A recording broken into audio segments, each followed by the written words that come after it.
प्रतापी नरेश ने अपने मंत्री को यह आदेश दिया कि जाओ और 3 दिन के भीतर 4 मूर्खों को मेरे सामने पेश करो। यदि तुम ऐसा नहीं कर सके तो तुम्हारा सिर काट दिया जाएगा। पहले तो मंत्री जी थोड़े से घबराए, लेकिन मरता क्या न करता, राजा का हुक्म था। ईश्वर का स्मरण कर मूर्खों की खोज में चल पड़े। कुछ मील चलने के बाद उसने एक आदमी को देखा जो गधे पर सवार था और सिर पर एक बड़ी सी गठरी उठाए हुए था। मंत्री को पहला मूर्ख तो मिल चुका था।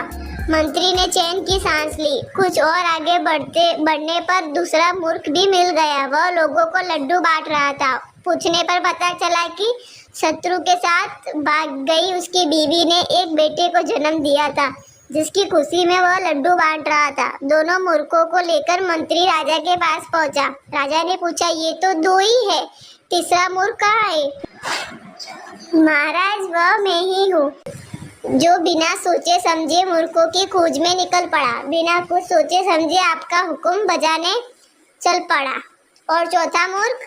क्षमा करे महाराज, वह आप है। जनता की भलाई और काज के काम के बदले आप मूर्खों की खोज को इतना जरूरी काम मानते हैं। राजा की आंखें खुल गई और उसने मंत्री से क्षमा मांगी।